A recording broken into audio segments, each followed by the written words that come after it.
Omar Khan is still making moves and signs another lower tier wide receiver. Also, the Pittsburgh Steelers are about to embark on that rookie mini camp and things are starting to heat up here in the offseason. Welcome back to Mike Drop Sports, everybody. I'm Jason. Let's dive in here on a Thursday. Welcome back again. I appreciate you all for stopping through. Let's talk a little bit about the Pittsburgh Steelers and some of the issues that they have going on, some of the news of the day. First off, we will start with Scotty Miller. Scotty Miller being signed to the Pittsburgh Steelers. A guy that has not really put up monster numbers, went on a run for a Super Bowl ring with the great one, Tom Brady, and just hasn't been, anything crazy good in the NFL. Another tier 3, 4 wide receiver, if you ask me. A guy that is another depth piece. The Pittsburgh Steelers now have a room full of those guys.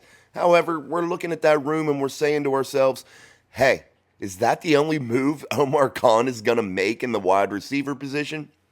And I'm going to say, I think not. I think there's still something else that is going to happen.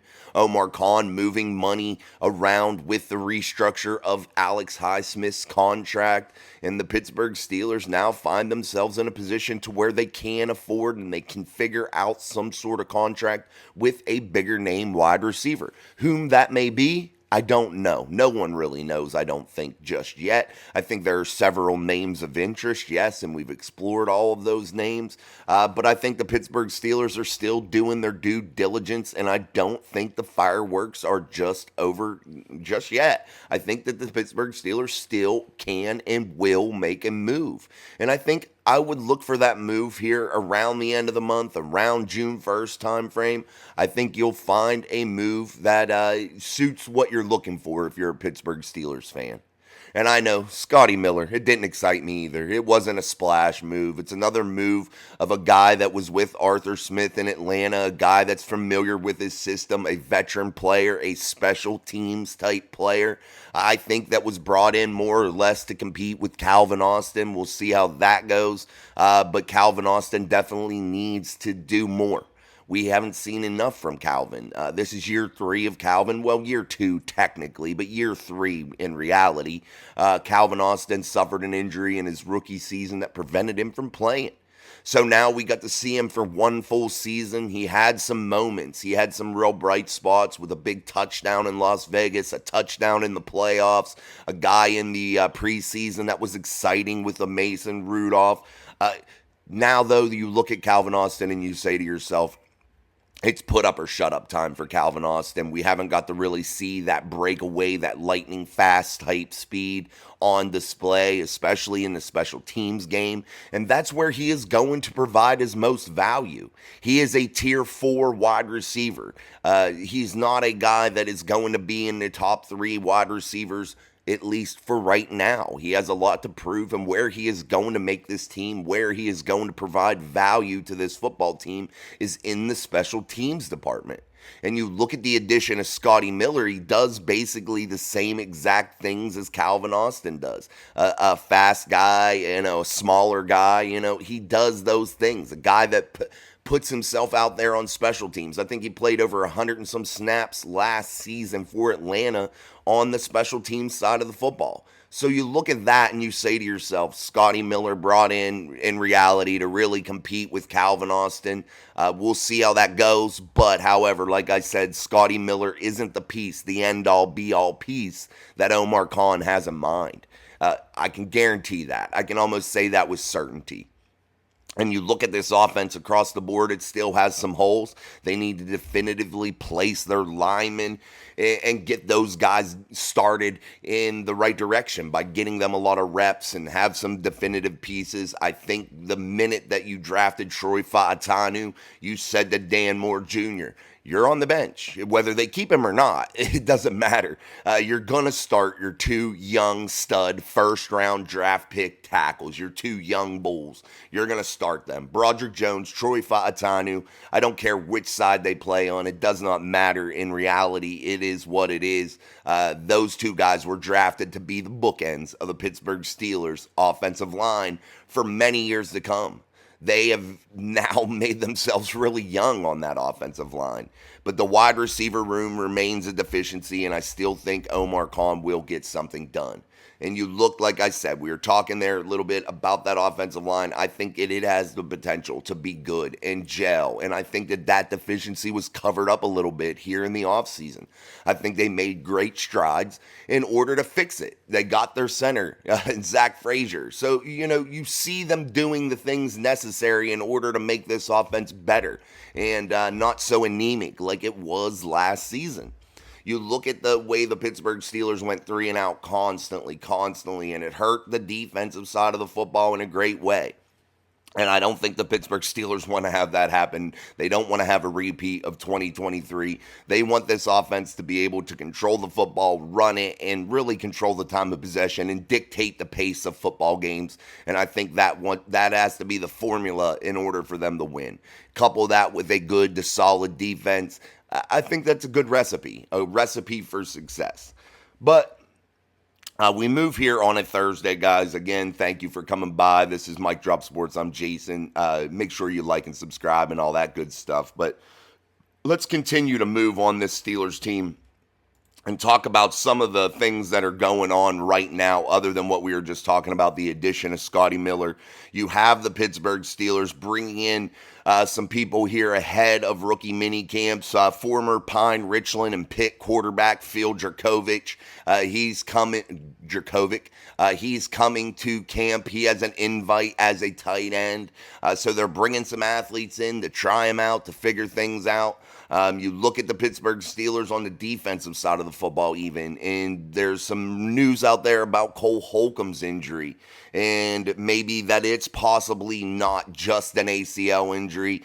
We don't know the details. Brooke Pryor from ESPN definitely put some things out there saying that it isn't just as simple as an ACL tear, that there was more to it. And when we saw that injury, we looked at the complexity of it, and it was horrible. And well wishes for Cole, but he has been able to really restart and get fired up and start working out. So we'll see about how he continues to heal and what he is going to be able to provide for the 2024 Pittsburgh Steelers, if anything.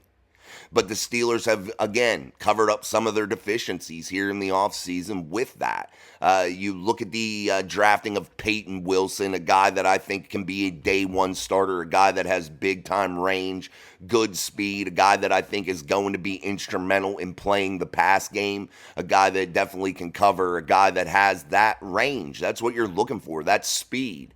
And you're coupling that with, the Landon Roberts, the Patrick Queens, the big signing of Patrick Queen, some guys that are real run-thumping guys, guys that can come downhill and really stop the run game.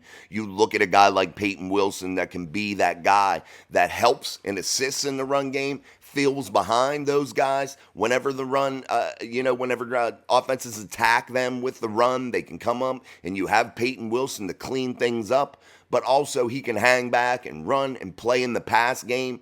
And you look at him too, also whenever you're looking at these exotic sets the Pittsburgh Steelers could possibly run, when you have speed on the football field on offense like a Peyton Wilson, you could blitz him from anywhere on the field, and you can move him around. You can slide him out to where he appears that he is going to be playing that slot receiver. However, you could blitz him from that spot. You bring him down deep into the box. Allow him to play right to the outside shoulder or inside shoulder of a TJ Watt. Imagine that if you're the left tackle and you have to pick up the best defender in all of football in TJ Watt. And then you have right to his immediate outside a guy like Peyton Wilson that you don't know whether he's coming or dropping back for a blitz. It really gets people thinking. And I know that's simple. It sounds simple, but boy, wouldn't it work? Wouldn't it really cause some discomfort for opposing tackles, opposing offensive linemen, quarterbacks really thinking to themselves, shit. Who's coming here? Is it Peyton Wilson? Is it TJ? Is it both of them? How are they going to drop back? Do I have that underneath slant route, that quick hitter available to me? Or is a guy like a Peyton Wilson or a TJ Watt going to fall back and be able to intercept the ball underneath so quickly that we've seen TJ do before? I'm just saying, those are some of the opportunities that sit in front of the Steelers.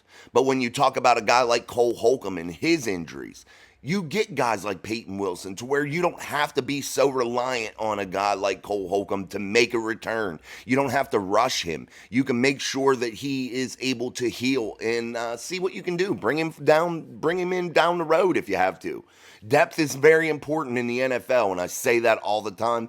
Depth is the key, man. Depth is the key. Depth gets you to championships. No doubt about it.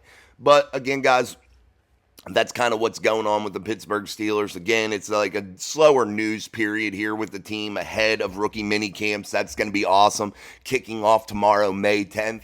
That will also be my wife's birthday, so happy birthday to my wife a day early, but we'll give her a good birthday shout out tomorrow. But anyway, yeah, so my wife's birthday's tomorrow. The Steelers kick off on the rookie mini camps.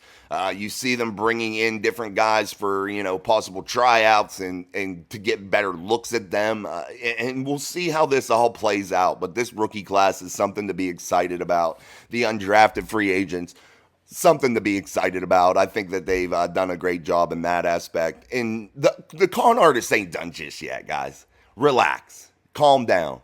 Breathe a second.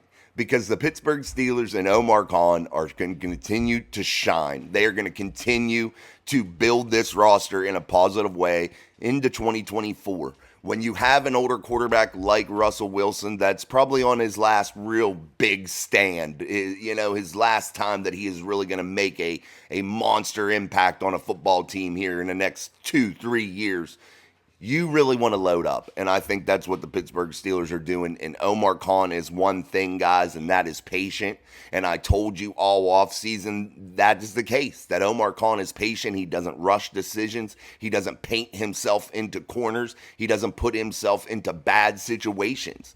He gives himself options, and I want you guys to continue to be patient with that. Also, when you look at the running back situation, relax there. We'll see how that all plays out. Omar Khan will get things done. You will have some quality running backs there. They still like Najee. They like Jalen. It's just about the money, and they'll figure out a deal. I'm not sure what that deal will be. I don't think it'll be monster money for Najee, but you never know. But I think they'll get him on a more team-friendly deal if possible, if Najee agrees. But I think you'll still see the Steelers backfield really succeed in 2024. So that's there. I think the offensive line will do better. I definitely think that you're going to see a bigger impact from this defense next year, especially if they're able to stay off the field a little bit, remain healthy. So there's a lot of exciting things, and the news never stops, and it's definitely really fun to continue to just look at everything. It's just crazy how this all keeps going and how there are so many working parts, man, and so many variables at play here with your Pittsburgh Steelers moving into 2024. So, all right, guys, I'll quit rambling for the day. Again, just to recap, that's what we wanted to talk about, a little bit about Scotty Miller, a little bit about the Pittsburgh Steelers offensive line as a whole, and just the basic news of what's going on with your Steelers as we continue through this week, continue in through our Thursday here, headed into Friday, where the Pittsburgh Steelers kick off their rookie mini camps, and man, we are marching toward this big summer for the Pittsburgh Steelers. One of the biggest summers, one of the most that I've been excited for in a long time. Definitely pumped up about this summer and what could potentially happen and how this team could potentially grow. So, again, I'll quit rambling. This is the Thursday edition, so make sure you check us out tonight at 6:30 p.m. Eastern Standard Time on Steel City Live, where we will dive into tons of things. We'll see how that goes. It's usually a great and fun show, so make sure you tune in for that. And also like, subscribe, share, help us out a little bit with that as we march toward our 5,000 subscriber goal, and we are kicking butt, and we are getting there quickly. So until tonight, I'm Jason. This is Mike Drop Sports. Peace.